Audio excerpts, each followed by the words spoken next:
Boa tarde, pessoal. Boa tarde. Meu nome é Benedito José Pereira, mas eu sou conhecido como Dida Pereira. Já faço teatro há várias décadas. Estou preparando esse material aqui como prestação de contas de um prêmio recebido com o Viva Cultura de São Benedito do Sul. Eu vou fazer uma coisa meio lúdica, meio teatral, porque como eu concorri na categoria de teatro, então essa aula que eu vou dar para vocês, na verdade, vai ser uma aula teatralizada. Eu vou ensinar para vocês que estão aqui presentes como fazer uma prestação de contas. E essa prestação de contas vai ser realizada quase que de uma forma como se nós estivéssemos brincando, fazendo de contas. Mas é uma coisa séria, porque a gente está tratando de dinheiro público, dinheiro federal, que foi repassado para o município através do governo federal, e ainda tem a fiscalização do governo estadual. Então a gente precisa ter muito cuidado na elaboração dos projetos que já foram apresentados à prefeitura, por isso nós fomos selecionados, e agora nós estamos gravando uma prestação de contas.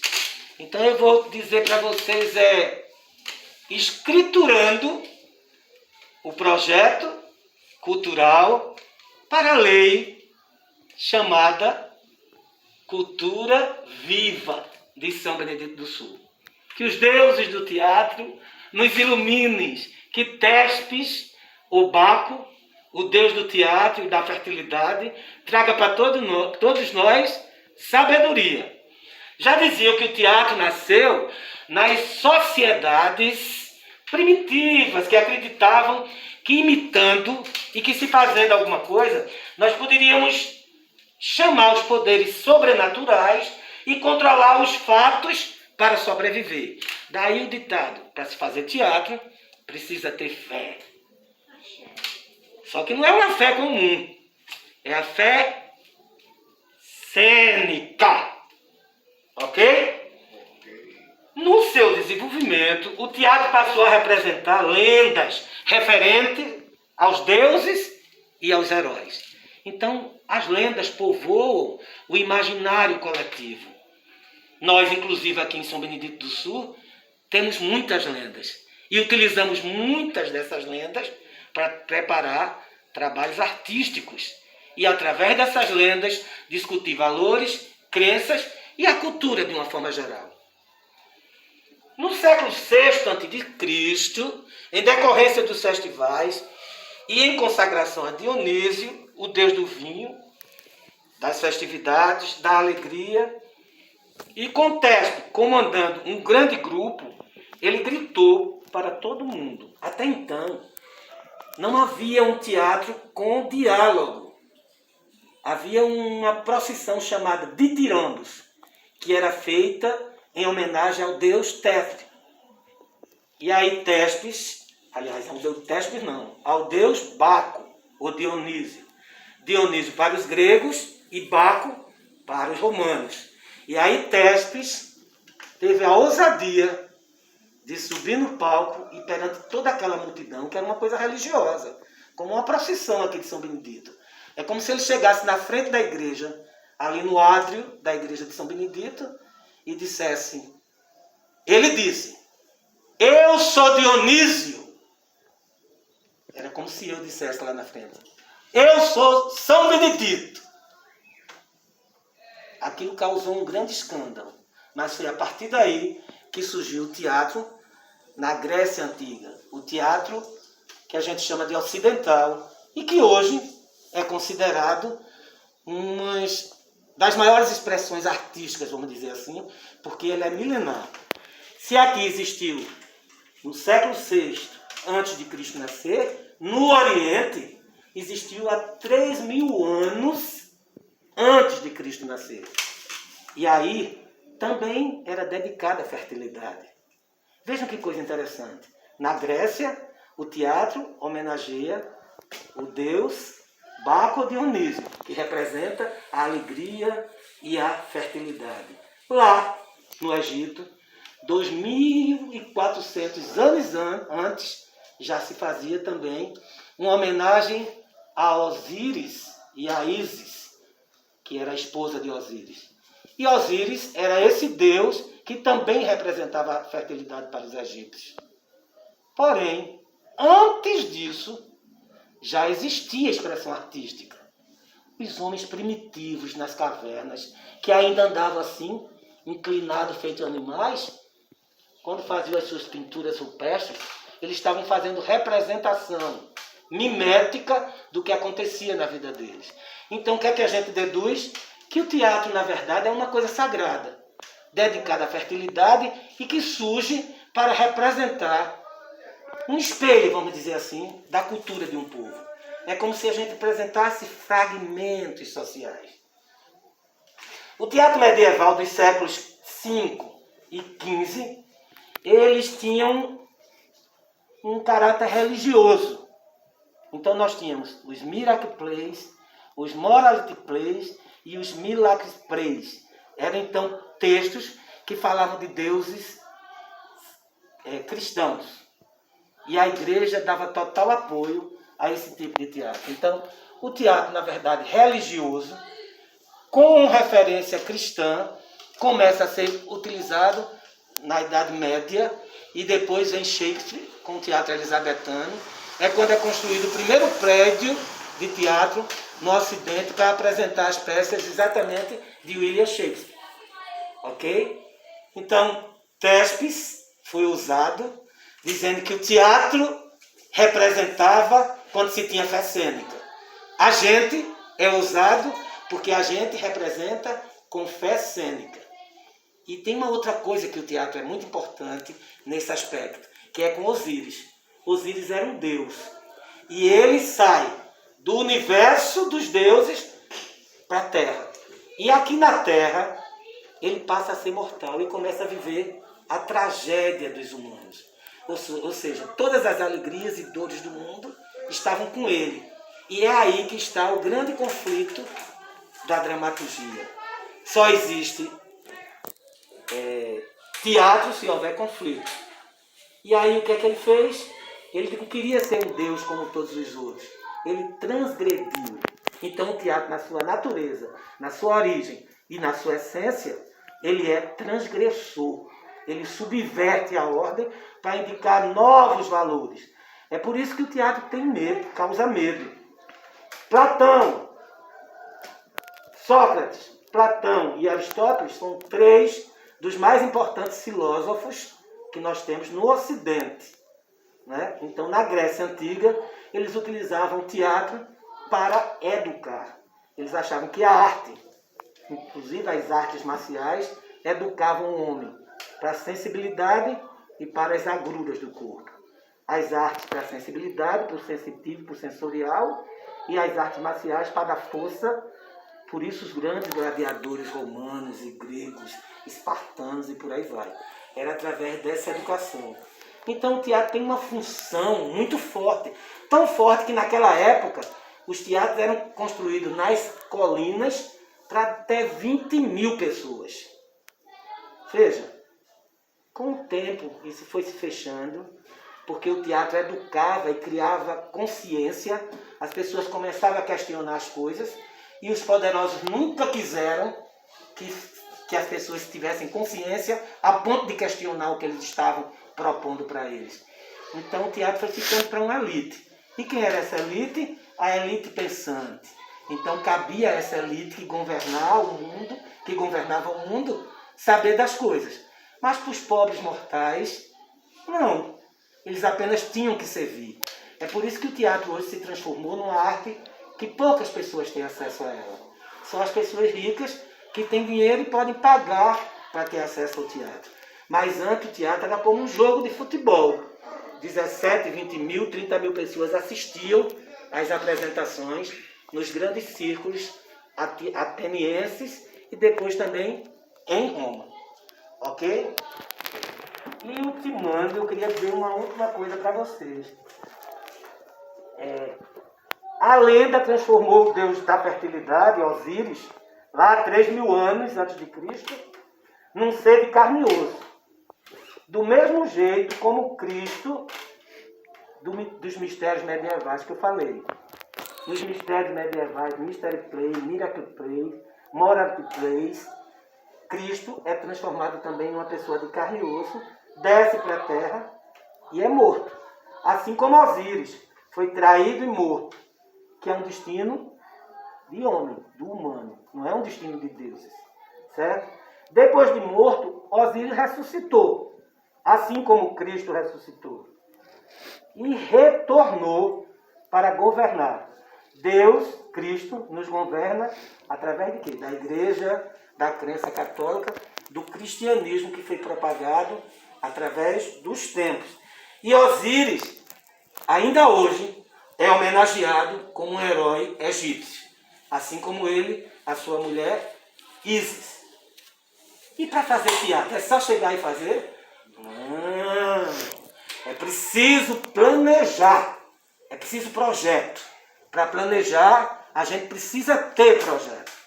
E é exatamente esse projeto que nós vamos ver agora como fazer para poder enviar para a Secretaria de Cultura da Prefeitura Municipal de São Luís do Sul, juntamente com as inscrições. Ok? Antes eu queria registrar o seguinte. Essa live está sendo realizada graças aos grupos Marcos Siqueira Produções Artísticas, Terezinha Porto Produções Artísticas e Luiz Marinho, Companhia Teatral, que já existem há 2 décadas, inclusive com filiação à FETEAP, ao SATED e aos órgãos de representação do DRT, que a gente conhece como Delegacia Regional do Trabalho. Então são grupos que têm uma vida, inclusive, oficial. E essa produção executiva, que muita gente também não sabe, pensa que para fazer as coisas, chega e se faz. Veja, para vocês estarem aqui foi preciso ter mesa, cadeira, lápis, caderno, máscaras, não é? Uma pessoa para gravar, o material que vai fazer a gravação, o bloco que a gente vai usar, o quadro que a gente vai utilizar, os pincéis que a gente vai utilizar. Joga aí, por favor, esses pincéis, por gentileza. Então a gente tem toda uma produção por trás disso. E essa produção é da minha filha, Odália da Conceição Pereira. Sigam-me agora para vocês verem como é que a gente faz o projeto. Aqui está a estrutura do projeto. Vocês não precisam ler, está um pouco distante. Eu vou até tirar a máscara, porque eu estou bem distante de vocês. Então não tem problema nenhum, para que vocês possam me ouvir melhor. Nós temos 6 questões que precisam ser respondidas em qualquer projeto. Claro que cada um tem suas peculiaridades, mas isso aqui é a base do projeto. Então, quais são as 6 questões? Gostaria que você focasse aqui nessas questões. A primeira é o quê? A segunda é por quê? A terceira é para quê? A quarta é como? O quinto é quando? E o sexto são os recursos. Eu vou agora fazer bem lentamente para dar tempo de vocês copiarem. A primeira pergunta que a gente faz quando vai escrever um projeto é o quê? O que é o meu projeto? Então, por exemplo, se for o projeto dos 3 músicos que estão aí, vai ser uma live executando músicas e cantando músicas. O que? É o nome do que a gente vai fazer. Que nome é dado a esse projeto? Logo depois do nome, quando você diz o nome do seu projeto, você vai dizer quando isso se realiza. Qual é o dia? Qual é a hora? Qual é o mês? Qual é o ano? Então você tem no que? O nome do seu projeto, o dia, a hora, o mês e o ano. Qualquer dúvida, parem e vocês me perguntam, viu? Não deixem passar a dúvida que vocês tiverem. Depois, eu vou responder ainda no que? Onde? Onde é que acontece? É numa casa? É numa pousada? É no salão paroquial? É na rua? É na praça? É numa quadra? É numa escola? É numa casa? É ao ar livre? é um ambiente fechado? Então, na estrutura de projetos, a primeira questão, ela se divide, na verdade, em três. Né? O que passa a ser o nome, o quando e o onde. Alguma dúvida? Tem certeza que está tudo bem? Posso seguir? Está dando para escrever direitinho? Sem problema. Então a gente vem para a segunda questão da estrutura de projetos. Por quê? É separadinho mesmo, viu? Com acento circunflexo no último. Toda vez que o que ficar no final de uma frase, ele tem um acento circunflexo. Quando o porquê está junto, todo mundo sabe, né? Não precisa ter acento circunflexo, mas se é separado, acento circunflexo no final. Então, por que é que você quer fazer esse projeto? Você vai precisar responder para você mesmo. Vou voltar de novo para a história dos músicos, porque eles são minorias aqui, por isso que eu estou sempre me referindo a eles. Quando eu perguntar por que eu vou fazer esse projeto, eu tenho que ter duas respostas. Uma, a gente vai chamar de objetivo geral, que é o todo. Por que é que eu estou querendo fazer isso? E o terceiro vai ser, e a segunda questão vai ser os objetivos específicos. Se for os músicos, qual é o projeto? Uma live. Para que essa live? Por que essa live? Para prestar conta ao edital, aliás, para concorrer ao edital Cultura Viva de São Benedito do Sul. Pois não, minha filha? No caso, isso aí, professor, o senhor está falando que é tipo, qual a razão, qual o motivo, né? Isso. Então, no caso do músico, o objetivo geral é preparar uma live para se inscrever no Cultura Viva, no Prêmio Cultura Viva de São Benedito do Sul. E quais são os objetivos específicos? Se eu já estou dizendo que é para fazer uma inscrição. Dizer de que maneira essa live vai se realizar. Resgatar as músicas locais. Ou então, resgatar músicas de roda. Ou resgatar músicas carnavalescas. Músicas natalinas. MPB de uma forma geral. Funk, frevo, maculelê, sei lá. Vai depender muito do que é que a sua live vai tratar.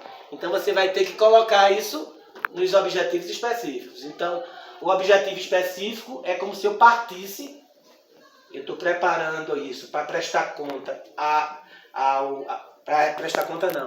para me inscrever no edital do Cultura Viva e com o objetivo também de resgatar alguns músicos que estão esquecidos.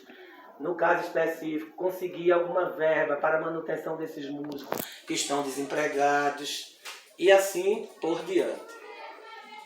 Aí nós vamos para a terceira questão. Antes de eu ir, alguém tem mais alguma dúvida? Nenhuma? Então, para quê? Também com acento circunflexo, porque são sempre interrogações. Toda vez que é pergunta, o que, como é no fim, tem acento circunflexo. Então, se eu estou fazendo isso, eu vou justificar. Por isso, para quê? É diferente do porquê.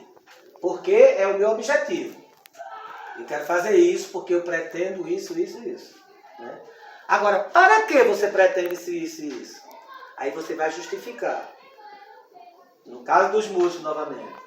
Numa fase tão complicada como estamos vivendo agora, há mais de 10 meses, com essa dificuldade de se trabalhar com arte, já que não é permitida aglomeração por conta da pandemia provocada pelo Covid-19, né? A gente encontrou uma forma de conseguir alguma grana e, ao mesmo tempo, de propagar a cultura musical para as pessoas dentro das suas próprias casas.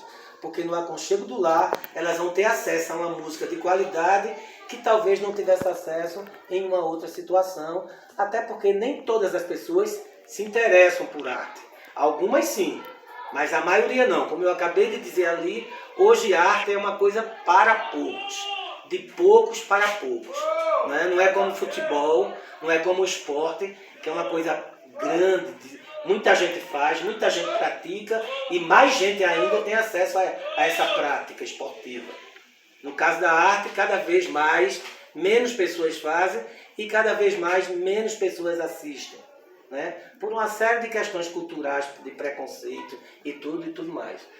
Então, a justificativa é isso. Dúvidas?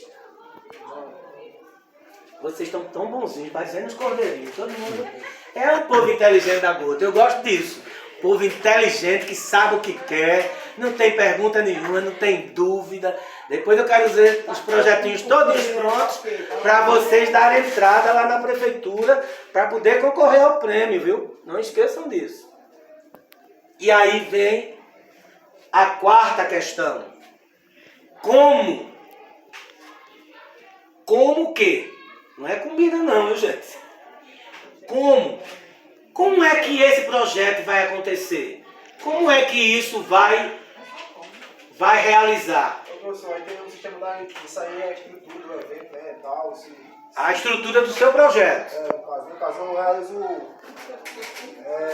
aqui todo ano eu realizo o Festival de Capoeira, né? Isso. Aí isso aí já entra a estrutura, né? Por que você quer realizar o Festival de Capoeira? Você vai dizer por quê, para quem, e depois vai dizer como é que esse festival vai acontecer. Certo? De que forma ele acontece. Né? Então é o modus operandi, voltando novamente para os gregos. Aliás, gente, nunca se esqueçam disso. A cultura ocidental, ela tem como base a cultura grega. Tudo vem de lá. Modus operandi significa metodologia. O meu modo de operar alguma coisa. Como eu faço alguma coisa. A forma de realizar esse projeto.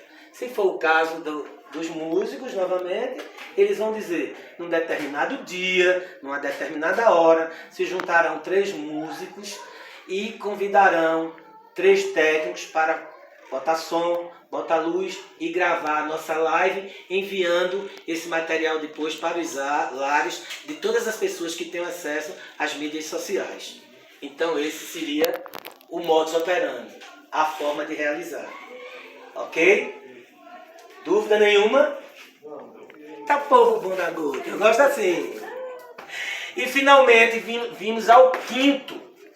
Eu disse que eram 6, né? Nós já estamos no quinto. O quinto é quando? Muita gente se atrapalha muito nisso.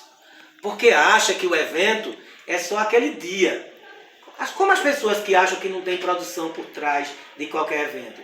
Como eu falei logo no início, não sabe que tem produção executiva. Para se fazer alguma coisa, num determinado dia, dependendo do tamanho desse evento, você pode ter 1 mês, 15 dias, 8 dias, 3 dias antes para poder produzir. Por exemplo, o Festeráguas, a gente prepara ele 3 meses antes dele acontecer. Porque como é um evento muito grandioso, precisa de muitos contatos e muitas coisas para se realizar, então a gente prepara 3 meses antes. Aí você vai dizer, né? 1 semana antes, vamos contatar fulano, para verificar as suas propostas de trabalho. 2 dias depois, a gente verificou que não tem condições de fazer aquele pagamento. Então a gente vai tentar outros recursos, por não? Então, no caso, aí seria o planejamento. Isso, exatamente. Verificou que não tem condição de pagar. Então, ou a pessoa baixa, ou eu vou ter que conseguir outro músico. E aí vai ver com os técnicos. Aí depois vê o local. Tem um local fácil, precisa pagar um aluguel do local. É um local que tem luz legal, precisa ter luz. Como é que isso vai ser feito? Como é que vai transportar os equipamentos, os músicos? É preciso ter um lanche ou não? Vai ser uma coisa rápida que não precisa, certo? Ou então é só água e café? A gente tem condição de se comunicar com todo mundo, vai ter uma pessoa responsável para levar, todo mundo sabe onde é o local. Então todas essas questões da execução é preciso um prazo. Então você tem, às vezes, meses, dias, né? Se é na manhã, se é na tarde, se é à noite. Então você vai ter toda a execução com uma planilha. É um cronograma que você faz, né? Com dias, atividade, hora e responsável por aquela atividade, certo? São 4 caixinhas onde você vai dizer o dia, a hora, o que é e a pessoa responsável, certo? Porque depois você vai cobrar exatamente daquela pessoa. E outra coisa, sempre tem reuniões.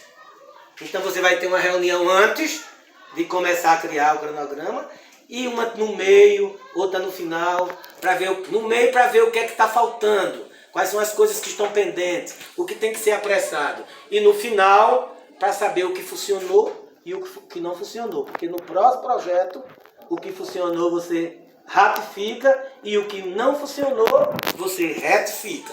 Ou seja, corrige. Ok? E para concluir, a questão dos recursos, que é normalmente onde está o nó, que é a 6ª etapa do projeto. É onde está o nó. Muita gente também acha que recursos é dinheiro. E não é. Os recursos podem ser recurso pessoal, recurso material e recurso financeiro. Recurso pessoal, as pessoas que vão estar envolvidas no projeto. Recursos material, cadeira, palco, som, luz, mesa, café, biscoito, bolo, frutas. Tem alguns que pedem uísque, né? Que pedem não sei quantas toalhas para se enxugar, que não pode ficar suado. Tem 1000 histórias, né? Depende do tipo de evento que você está fazendo. E o financeiro. Para ter todas essas coisas é preciso de dinheiro. Quem financia? Este é o grande problema.